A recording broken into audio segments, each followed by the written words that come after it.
কালো গেঞ্জি গায়ে পুলিশের সামনে বুক টান করে দাঁড়ায় আবু সাইদ।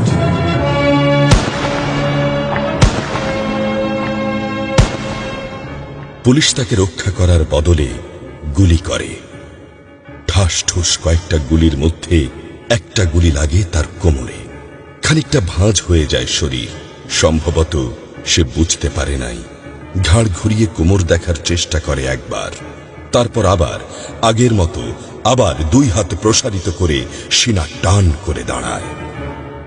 ডান হাতে ছোট্ট একটা লাঠি।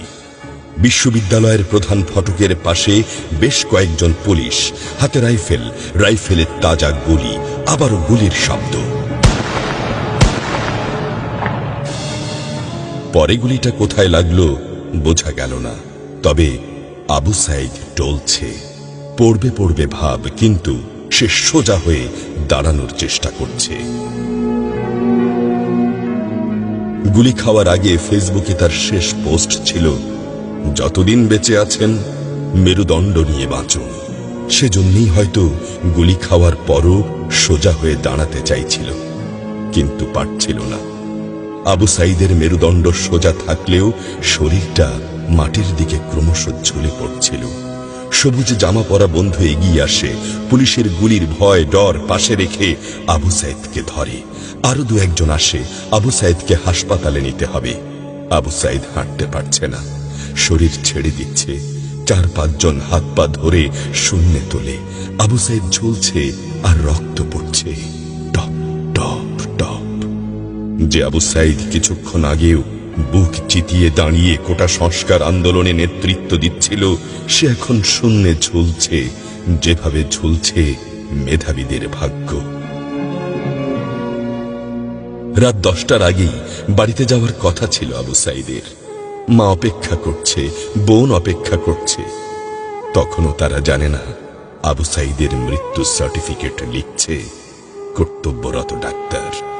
নাম আবু সাইদ, পিতা মকবুল, ঠিকানা বাবনপুর, পীরগঞ্জ, রংপুর। বয়স 25। মৃত্যু কারণ আগমনের সময় মৃত্যু। তারিখ 16/7/24, রাত 8টা 5 minute. Serial number 240434, Rangpur medical college হাসপাতাল। পরিবারের একমাত্র শিক্ষিত ছেলেটা খুন হয়ে গেছে। মা যখন জানল দুনিয়া কি আর ঠিক আছে তার কাছে, বিলাপ করে বলে, আমার ছেলেরে চাকরি না দিবি না দে, গুলি করলো কেন? বোন সুমি আর্তনাদ করে বলে, 3টা গুলি কেন আমারে করলো না?